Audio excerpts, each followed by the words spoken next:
The champagne flute slipped from my fingers, crystals shattering against the marble floor as my new daughter-in-law's words echoed through the Mitchell family estate. "This is the family embarrassment we're stuck with," Samantha had announced. To her wealthy parents with that practiced smile of hers, her manicured hand barely grazing my shoulder. The entire wedding reception seemed to pause, 200 guests turning to stare at the 55-year-old woman in the understated navy dress. That's when Robert Mitchell's face went white as his tuxedo shirt. If you're watching this, subscribe and let me know where you're watching from. Let me backtrack to how we got here because, honey, this story is about to get interesting. My name is Margaret Thompson, but most people call me Maggie.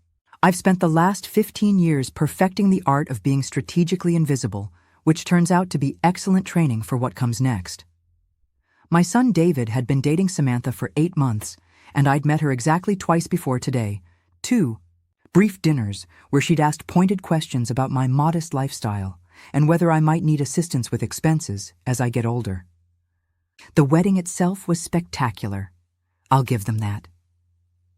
The Mitchell estate sprawled across 50 acres of perfectly manicured Connecticut countryside, complete with a chapel that could seat 300 and gardens that must have cost a fortune. Samantha floated down the aisle in a dress that probably cost more than most people make in months. And David looked happier than I'd seen him since his father died. I'd chosen my outfit carefully. A navy blue dress from a nice department store paired with my grandmother's pearl necklace. Nothing flashy, nothing that would draw attention. I'd learned long ago that the key to maintaining certain privacy was to look exactly like what people expected to see.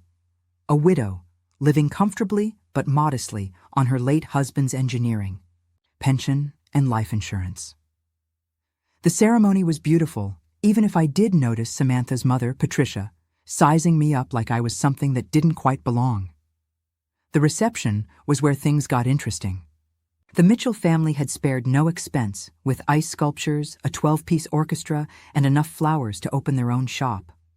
I'd found a corner table watching my 32-year-old son dance with his new wife when Samantha approached with her parents, in tow.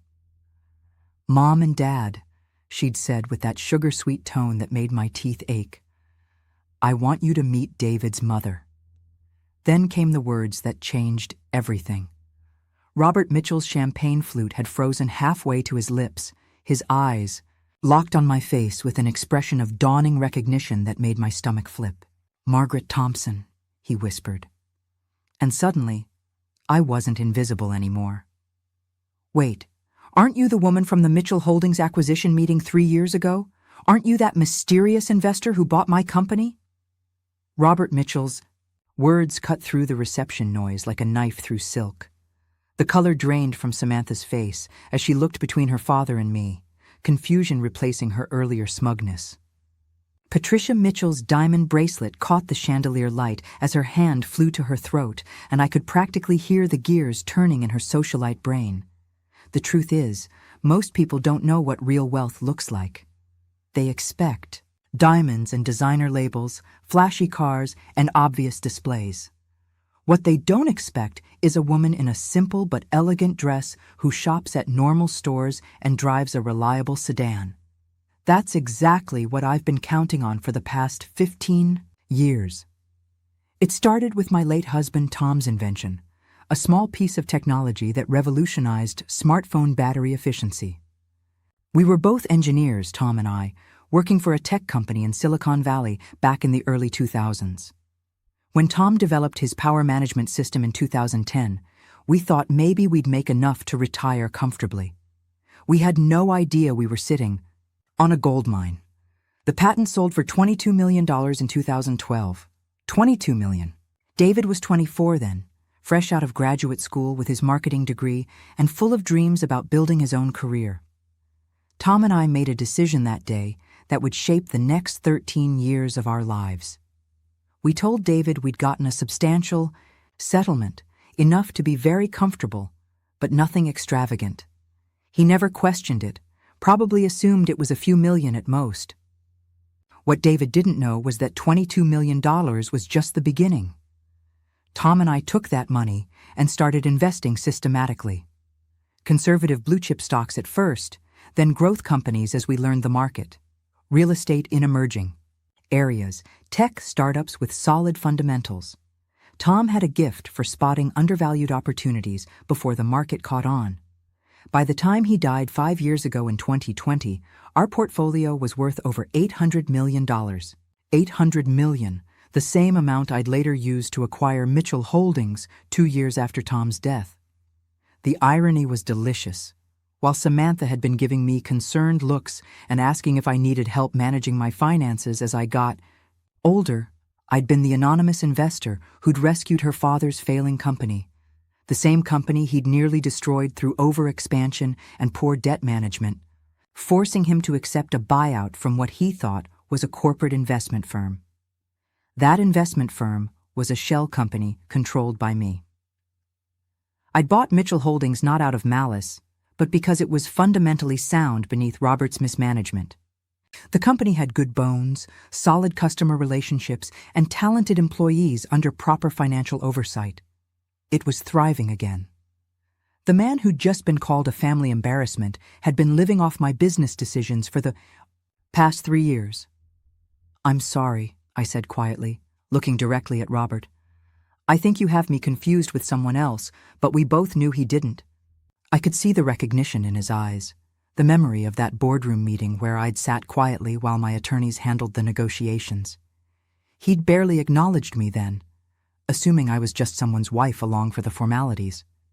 Now, as Samantha stared at us both with growing alarm, I realized my carefully maintained discretion was about to become very complicated. The next morning, I sat in my comfortable apartment, sipping coffee from my favorite mug, watching David pace across my living room like a caged animal. He'd called at 7 a.m., demanding answers to questions I wasn't ready to address. Sleep had been impossible after the reception, my mind replaying Robert Mitchell's recognition and the panic I'd seen flash across Samantha's eyes. "Mom, you have to help me understand what happened last night," David said, running his hands through his hair the same way he had as a frustrated child. "Robert Mitchell pulled me aside after you left and asked some very pointed questions about Dad's patents and your investment activities."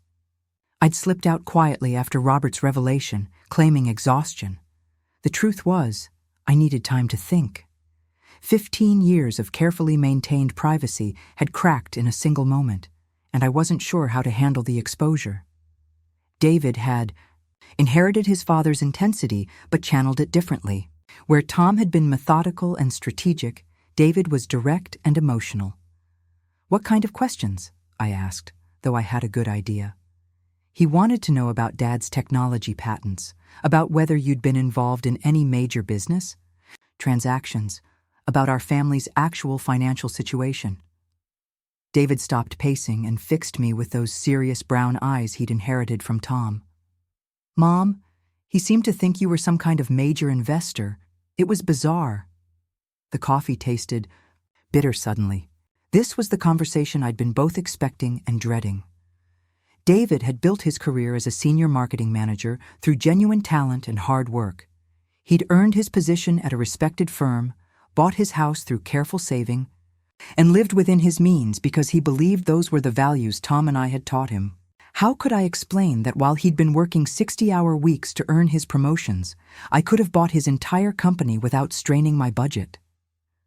While he'd been saving diligently for his house down payment, I'd been managing a portfolio worth more than most small towns.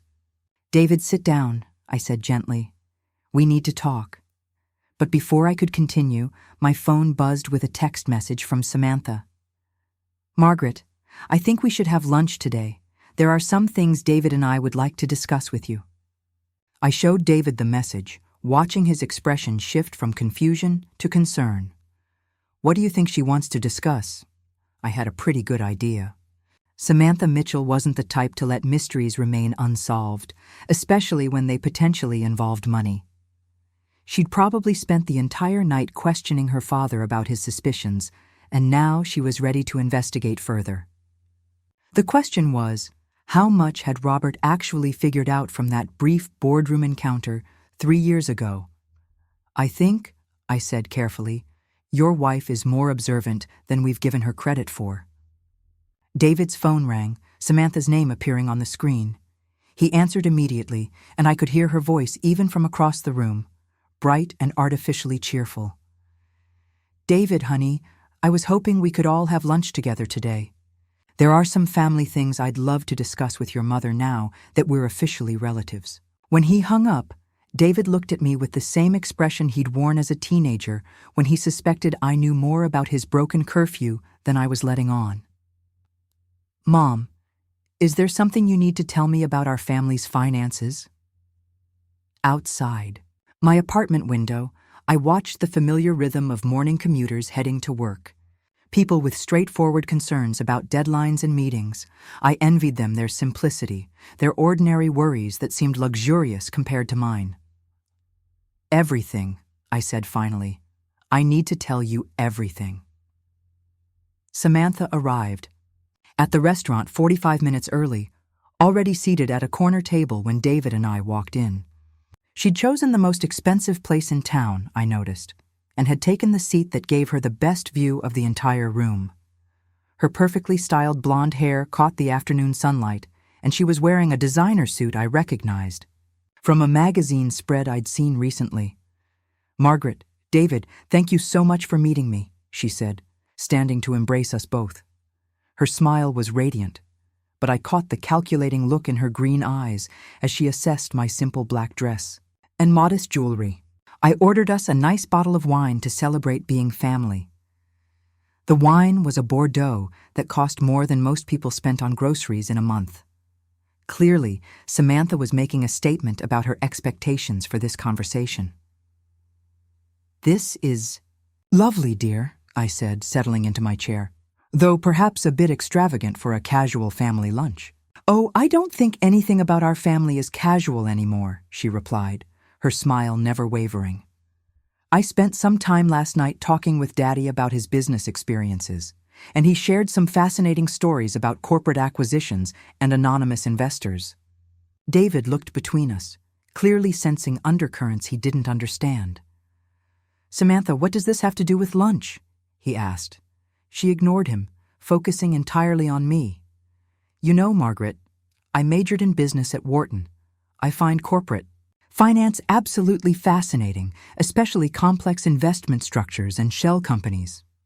Daddy mentioned that when Mitchell Holdings was acquired, the buyer was remarkably discreet."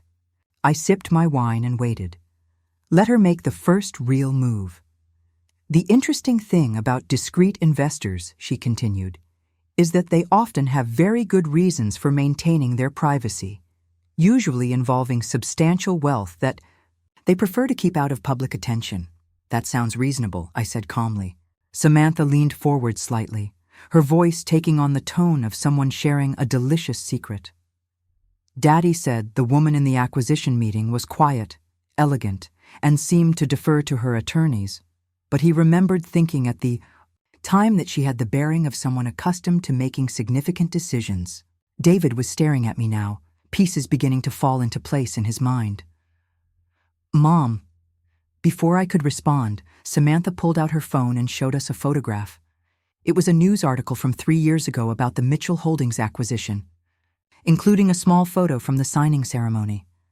There, partially obscured by lawyers and corporate executives, was a woman in a navy blue dress whose face was barely visible.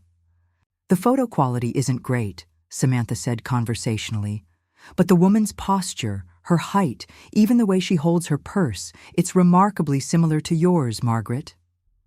The silence stretched between us as David studied the photo, recognition dawning in his expression. I had to admire Samantha's thoroughness, even as I felt my carefully constructed privacy beginning to unravel. "That's quite a coincidence," I said finally. "Isn't it?" Samantha's smile had a sharp edge now. "Of course, coincidences happen all the time, like how my family's financial difficulties began right around the time someone paid $800 million for Daddy's company, or how that same mysterious investor seemed to vanish completely after the acquisition. almost like they preferred to remain anonymous. David set down his wine glass with shaking hands. "Mom, please tell me you're not who she thinks you are." I looked at my son, at the young man I'd raised to value honesty and integrity above all else, and realized that 15 years of well-intentioned deception had finally caught up with me. "David, there are some things about your father's patents and our investments that I never explained to you." Samantha's triumph was evident in every line of her perfectly composed face. But as I watched her savor what she clearly thought was her moment of victory, I found myself wondering if she had any idea what she'd just unleashed. 3 days later, I sat in my financial advisor's downtown office, watching James Harrison review the documents I'd requested. The lunch with David and Samantha had ended with my son storming out after I'd confirmed his worst suspicions, and his new wife making veiled suggestions about family financial planning and shared responsibilities. Now I needed to understand exactly what position I was in. "Margaret, I have to say this is an unusual request," James said, adjusting his wire-rimmed glasses as he studied the Mitchell family financial profile spread across his mahogany desk. "Why the sudden interest? In your daughter-in-law's family background?" I'd called James the morning after our disastrous lunch, asking for a comprehensive analysis of the Mitchell family's current financial situation. What I'd learned was more complex than I'd expected, because I didn't realize when I bought Mitchell holdings that I was acquiring my future daughter-in-law's inheritance. James's eyebrows shot up. "Your daughter-in-law? The one who just married David?" When I nodded, he let out a low whistle. "That's complicated. Tell me something I don't know." He pulled up several files on his computer, cross-referencing data. I'd requested, "All right, let's walk through this chronologically."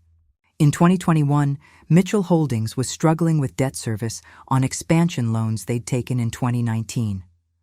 Robert Mitchell had overextended the company, buying smaller competitors, and when the economy tightened, they couldn't service the debt load. I remembered that acquisition well. It had been one of my more strategic investments, buying a fundamentally sound company at a discount because of temporary financial stress. What was the family's expectation at that time? According to the financial records we've obtained, Samantha, Mitchell had been positioning herself as the eventual successor to her father. She'd worked there summers during college, completed her MBA with a focus on family business management, and had been telling people she'd be taking over the company after a transition period. The pieces were fitting together in an uncomfortable way. So, when I acquired the company and brought in professional management, I eliminated her expected career path. More than that, I eliminated what she saw as her birthright. James pulled up another document. Here's where it gets interesting. "I've been monitoring some discreet inquiries about your investment activities. Someone has been asking questions about shell companies, acquisition structures, and anonymous investors." My stomach tightened. What kind of questions? Professional-level questions, not casual curiosity, but the kind of research that suggests someone with business training and possibly legal connections. He turned his monitor toward me. "Margaret, I think your daughter-in-law has hired a private investigator." The implications hit me immediately. 15 years of careful legal structures and deliberate discretion could be unraveled by someone with sufficient motivation and resources. How vulnerable are we? That depends on how deep they're willing to dig and what they plan to do with the information. James's expression was serious. "Your privacy protections are solid, but they're not impenetrable. A determined investigation with legal backing could eventually trace the ownership structures back to you." I thought about Samantha's behavior at lunch, the way she'd presented her discoveries like a chess player revealing a winning strategy. What would you recommend? Honestly, get ahead of this. If she's building a case for some kind of financial claim or family obligation, it's better to control the narrative than to be exposed by it. He leaned back in his chair, considering. "But Margaret, there's something else you need to think about. If this becomes public, it won't just affect you. David's career could be impacted if it looks like his success was connected to family wealth he wasn't even aware of." I hadn't fully considered that angle. David's reputation in the marketing world was built on merit. If it came out that his mother was a major investor, people might question every promotion he'd earned and every client relationship he'd built. The irony was bitter. I'd hidden my wealth to protect him, and now that secret might damage everything he'd worked to achieve. There's one more thing, James continued, pulling up a final document. The Mitchell family's current financial situation is more precarious than it appears. They've been maintaining their lifestyle through credit and loans, probably expecting Robert to find another business opportunity or for Samantha to marry into wealth. And now she thinks she has, exactly. But Margaret, if they're planning some kind of approach for financial assistance or inclusion in your investments, you need to be prepared for what that might look like. This isn't going to be a simple family conversation anymore. As I left James's office, I realized I was facing the same decision Tom and I had made 15 years ago. Except now, the stakes were much higher. This time, I wouldn't just be protecting my son's independence. I'd be fighting to prevent everything I'd built from being turned against my family. That evening, I did something I hadn't done in months. I opened a bottle of the good wine Tom and I had been saving for special occasions, poured myself a generous glass, and spread 15 years of financial records across my dining table.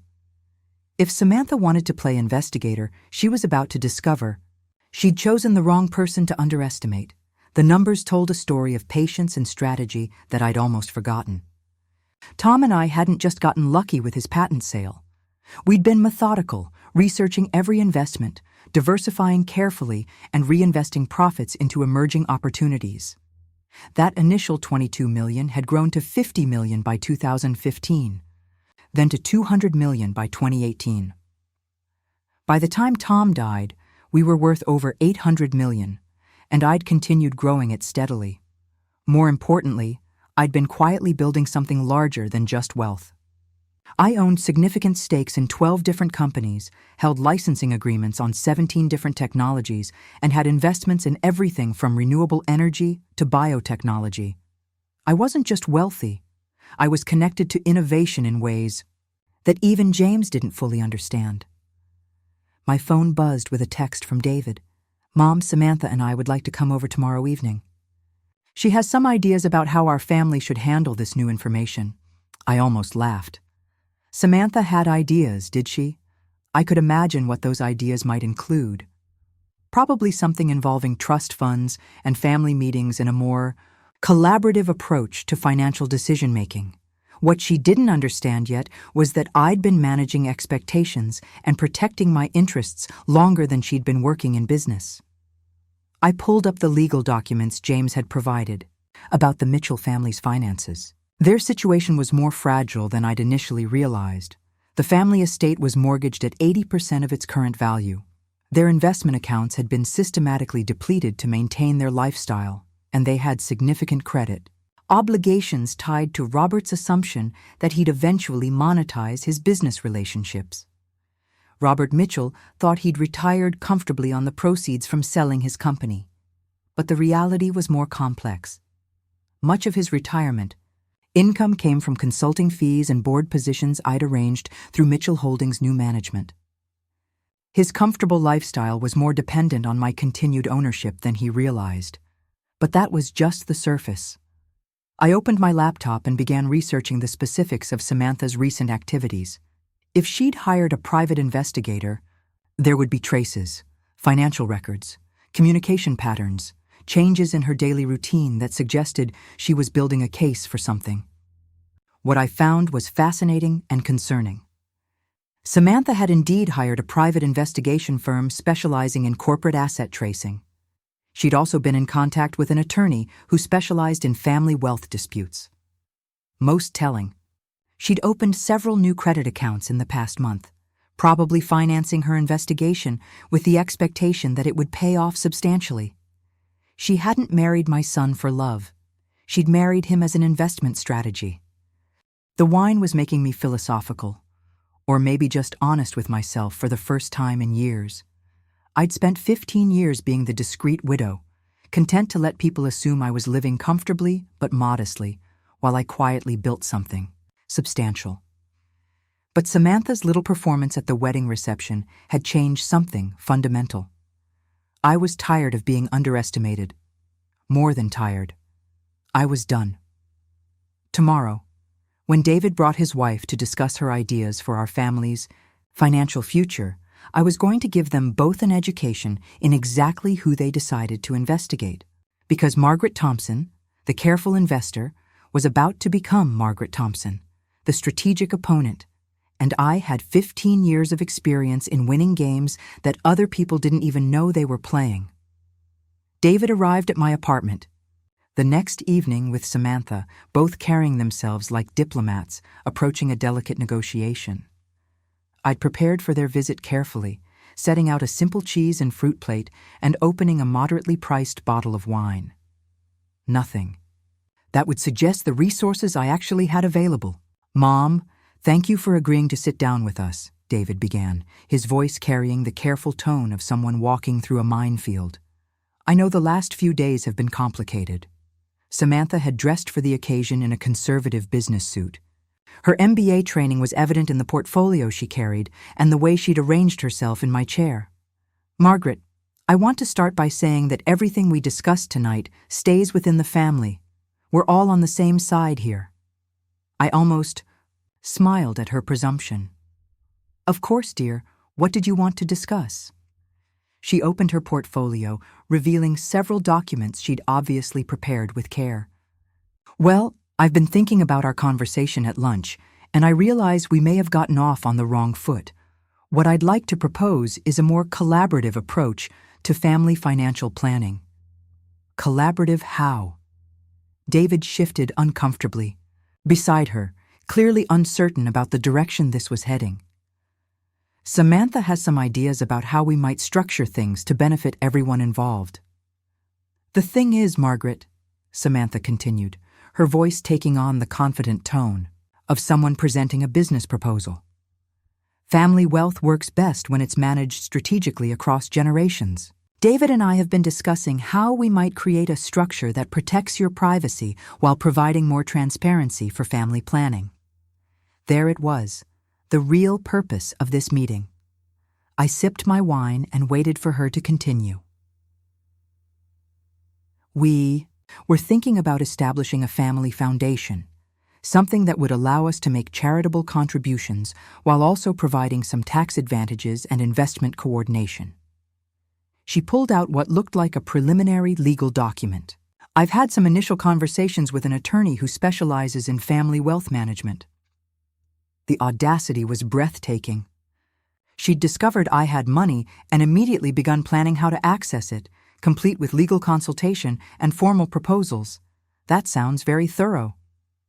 "The foundation would be controlled by a board of family trustees," she continued enthusiastically. "You, me, David, and eventually any children we might have. It would give us all input into major financial decisions while maintaining appropriate oversight."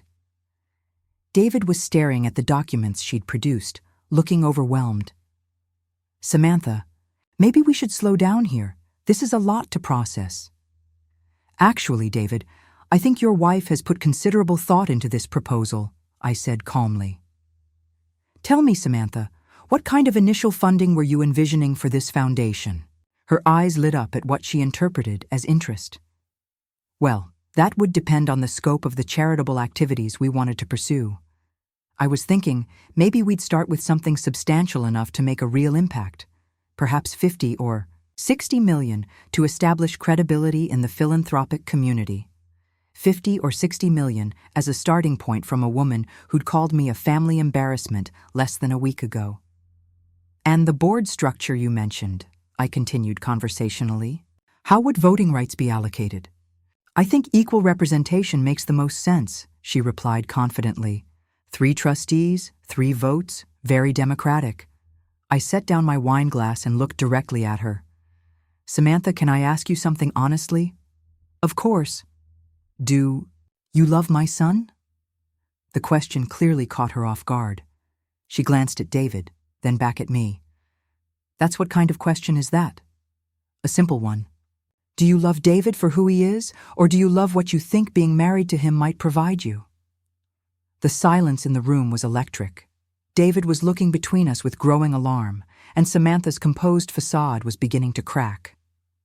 I think that's an unfair characterization of our relationship, she said finally. Is it? I stood up and walked to my bookshelf, pulling out a folder I'd prepared. Because I have some information that might help clarify things. I returned to my seat and opened the folder, revealing the investigation report James had prepared on Samantha's recent activities. Her face went pale as she recognized some of the documents. This is a record of your communications with Ashford Private Investigations over the past 2 weeks, I said calmly. Apparently, you hired them to research corporate ownership structures and trace anonymous investors. Quite expensive from what I can see. David stared at his wife with growing disbelief. Samantha, you hired private investigators. It's not what it sounds like, she said quickly. I was just trying to understand our family's financial situation better. You were building a case, I corrected. These records show you also consulted with Harrison Webb and Associates, a law firm specializing in family wealth disputes and trust challenges. I pulled out another document. This is interesting. You opened 3 new credit accounts in the past month, borrowing against your expected family financial improvements. That's quite an assumption to make. Samantha was scrambling now, her careful composure completely gone. Margaret, you have to understand. I was just trying to protect our family's interests. If there are substantial assets involved, we need to plan appropriately. Whose interests exactly? I asked. Because according to this financial profile, James, prepared? Your family situation is considerably more precarious than you've been letting on. I spread several more documents across the coffee table. Your parents' estate is mortgaged at nearly 80% of value. Their investment accounts have been depleted to maintain their lifestyle since your father lost Mitchell Holdings. Most of their current income actually comes from consulting arrangements I've maintained through the company's new management. David was reading over the documents, his face cycling through confusion, anger, and something that looked like heartbreak. Mom, how do you know all this? Because, David, when someone tries to investigate me, I investigate them back. And what I found is that your wife's family has been living on borrowed time and borrowed money for the past 3 years. Samantha found her voice, but it was shaky now. That doesn't change the fact that we're family now, that we should be working together instead of against each other. You're absolutely right, I said, standing up and walking to my window. We should be working together. The question is, what kind of work did you have in mind? I turned back to face them both. Because here's what I think happened. You discovered that I have money, and you immediately began planning how to access it. Not how to contribute to it, not how to help manage it, but how to restructure it so you'd have control over spending decisions. That's not fair, Samantha protested. Isn't it? I pulled out one more document from my folder. This is a recording of a phone conversation you had with your college roommate 3 weeks before you met David. In it, you specifically mentioned that you're tired of dating men who can't provide financial security and that you're looking for someone from a stable family with good long-term prospects. The silence that followed was absolute. David was staring at his wife like he'd never seen her before. And Samantha looked like she was calculating how quickly she could retreat from this conversation. David, I said gently, I think you need to ask yourself whether the woman you married is the person you thought she was. But even as I said it, I realized that this confrontation was just the beginning. Samantha Mitchell wasn't the type to give up easily, and I'd just shown her exactly how much was at stake. If she'd been strategic before, she was about to become dangerous. What happens now? David asked quietly. I looked at my son, at the man I'd raised to value honesty and hard work, and made a decision that would change all our lives. Now we find out what everyone is really made of. The next 2 weeks passed in careful silence. David moved back to his apartment temporarily, telling me he needed time to process everything and figure out what's real anymore. Samantha had stormed out of my apartment that night, but not before making it clear that she considered our conversation a declaration of war. She proved to be more dangerous than I'd anticipated. The first sign of trouble came when James Harrison called me on a Friday morning, his voice tight with concern. "Margaret, we have a problem. Someone has been making inquiries with the SEC about your investment structures, professional inquiries suggesting they're building a case for some kind of regulatory violation." I felt my stomach drop. What kind of violations? Failure to properly disclose beneficial ownership in publicly traded companies. Potential insider trading around some of your acquisitions? Questions about whether your shell companies properly reported their activities. He paused. "Margaret, this isn't casual curiosity anymore. Someone is trying to build a legal case against you. I knew exactly who that someone was. How serious is this? It depends on what they find and what they intend to do with it. Your structures are legal, but complex financial arrangements can sometimes look suspicious to regulators who don't understand the full context. If they file a formal complaint, you could be looking at months or years of investigation, even if you're ultimately cleared." The implications were staggering. Not just the legal costs and time, but the publicity that would destroy the privacy I'd maintained for 15 years. What would you recommend? Honestly, end this before it gets worse. Whatever family dispute triggered this investigation needs to be resolved quickly, because regulatory scrutiny has a way of expanding beyond the original complaint. I hung up and sat in my apartment, thinking through my options. Samantha had escalated, from private investigation to potential legal warfare, probably hoping to force me into a settlement, rather than risk public exposure. It was actually a clever strategy, if morally questionable. My phone rang. David's name appeared on the screen. "Mom, we need to talk. Something's happened." He arrived an hour later, looking haggard and older than his 32 years. "Samantha's filed for separation," he said, without preamble. "Her lawyer says she's concerned about potential financial liabilities from undisclosed family assets." I almost admired her thoroughness. By filing for separation, she was protecting herself legally, while positioning for a potential divorce settlement. "I'm sorry, David." "Are you?" He looked at me with eyes that held more pain than anger. "Because it feels like you orchestrated this whole thing, like you wanted my marriage to fall apart so you could prove some point about her motivations." The accusation hit harder than I'd expected. "David, I never wanted your marriage to fail. I wanted you to understand who you'd married before it was too late to make an informed choice. By destroying her family's financial security, by investigating her like she was a criminal." He shook his head. "Mom, I don't even know who you are anymore." That hurt, but I pushed through it. "I'm the same person who raised you to value honesty and integrity. The same person who wanted you to succeed on your own merits rather than family money. And look how that turned out," he said bitterly. "My wife is leaving me, her family's financial situation is collapsing, and now I find out my mother is some kind of corporate mogul who's been lying to me for 15 years. I wanted to reach for him to comfort him the way I had when he was a child with a scraped knee or a broken toy. But the distance between us felt unbridgeable."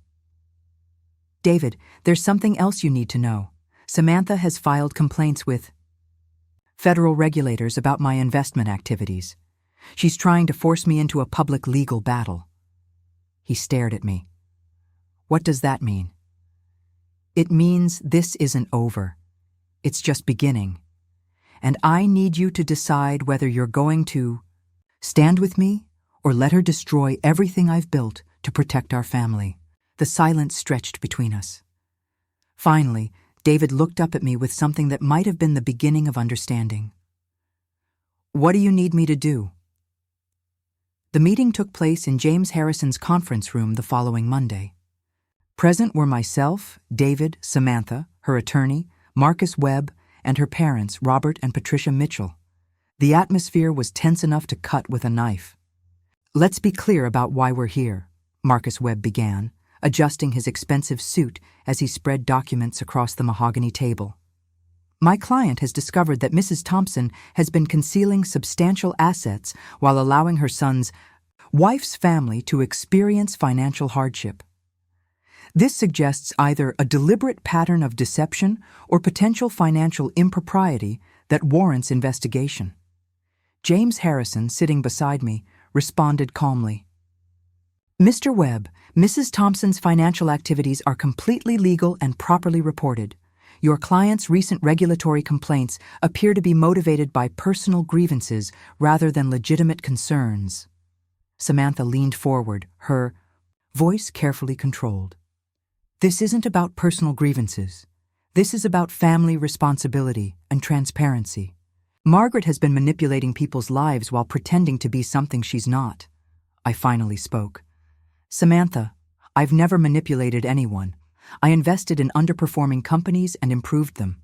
I maintained my privacy because I preferred discretion to publicity. Neither of those things is illegal or immoral. You bought my father's company and let him think he'd failed as a businessman, she shot back. Your father did fail as a businessman, I replied evenly. I saved his company and protected his employees' jobs. Under his management, Mitchell Holdings would have been bankrupt within months. Robert Mitchell, who'd been silent until now, cleared his throat. Mrs. Thompson, I appreciate what you did for the company, but you can't deny that you've been strategic about concealing your involvement in our family's affairs. Strategic, yes. Deceptive, no. You never asked about my investment, activities, and I had no obligation to volunteer the information. Marcus Webb pulled out a thick folder. Mrs. Thompson, we have evidence that you've used your financial position to manipulate multiple situations involving my client's family. The consulting fees paid to Mr. Mitchell, the timing of various business decisions affecting their financial stability, even the investigation into my client's personal activities. Evidence of what exactly? James asked. Of a pattern of control and manipulation designed to maintain power over this family's financial future. I looked around the table at these people who thought they understood the game they were playing. Mr. Webb, let me make something very clear. I don't control your client's family. I don't owe them money. I don't owe them explanations. And I certainly don't owe them access to my assets. But you do owe your son honesty, Samantha interjected. And you owe your daughter-in-law basic respect. Respect? I felt something cold settle in my chest. You introduced me as a family embarrassment at your wedding reception. You hired investigators to research my private affairs. You filed regulatory complaints to try to force me into a financial settlement. And now you want to lecture me about respect? The silence that followed was deafening. David, who'd been quiet throughout the meeting, finally spoke. What do you want, Samantha? What would it take to end this?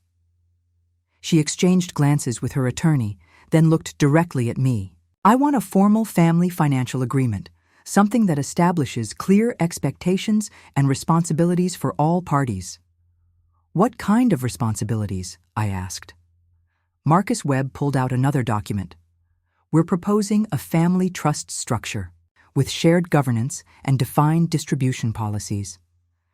Mrs. Thompson would contribute a substantial portion of her assets to the trust, which would be managed by a family board for the benefit of all members. I almost laughed at the audacity. You want me to put my money into a trust controlled by a committee that includes people who've been investigating me and filing complaints against me? We want a fair arrangement that protects everyone's interests, Samantha said. I stood up and walked to the conference room window, looking down at the city street where people were going about their normal lives, oblivious to the financial warfare being conducted 20 floors above them. I have a counter-proposal, I said finally. I turned, back to face the room. Samantha, you have 72 hours to withdraw all regulatory complaints and cease all investigation activities.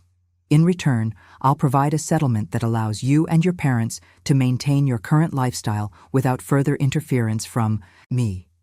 What kind of settlement? Marcus Webb asked suspiciously. $5 million one-time payment. In exchange, You sign agreements never to contact my son or me again." The room went completely silent. David stared at me in shock. "Mom, you can't be serious." But I was completely serious. I just offered to pay $5 million to remove toxic people from our lives permanently. And judging by the expressions around the table, everyone was beginning to understand exactly how serious I was about protecting what mattered to me. $5 million, Samantha repeated slowly, as if testing how the words sounded. To never contact David again. That's correct. Marcus Webb was already calculating. I could see it in his eyes. $5 million was more than his client could hope to win in any legal proceeding, and it came without years of litigation risk. Mrs. Thompson, that's a generous offer, but it seems designed to break up a marriage rather than resolve a family dispute. Mr. Webb, the marriage was already broken. I'm simply offering to pay for a clean ending rather than a messy one. David stood up abruptly. "Mom, stop. Both of you, just stop." He looked around the room with an expression of complete disgust. "This is insane. We're sitting here negotiating the price of my marriage like it's a business transaction." "Isn't that exactly what it's been?" I asked gently. He turned to Samantha, his voice carrying a pain that made my heart ache. "Samantha, I need you to answer something honestly. Did you marry me because you loved me or because you thought I came from money?" The silence stretched for nearly a full minute. "David, that's not a fair question," she said finally. "It's the only question that matters." I watched my son's face as he waited for an answer that never came. In that silence, 15 years of careful parenting choices, financial discretion, and protective secrecy crystallized into a single moment of clarity. $5 million, I repeated, looking directly at Samantha. Plus, I arranged for your parents to keep their house and your father to retain his consulting position at Mitchell Holdings. You sign the papers and walk away from my family. And if I refuse? I smiled. And for the first time in this entire ordeal, it was completely genuine. Then you get nothing. Your parents lose their house, your father loses his income, and you spend the next several years in legal proceedings that will cost you far more than you could ever hope to win. Marcus Webb was whispering urgently in Samantha's ear, probably explaining the mathematical reality of the situation. $5 million in hand versus years of expensive litigation with an uncertain outcome. "I need time to consider this," Samantha said. "You have until noon tomorrow. After that, the offer expires and you deal with the consequences of the complaints you filed." As the meeting broke up, David lingered behind while the others filed out. "Mom, did you really just buy my freedom from my wife?" "No, sweetheart. I just gave you the information you needed to make your own choice." He was quiet for a long moment. "What if she takes the money? Then you'll know exactly who she was, and you can move forward with your life. And if she doesn't, then you'll still know who she was, and I'll make sure she regrets trying to manipulate our family." David looked at me with something that might have been admiration mixed with fear. "When did you become so ruthless?"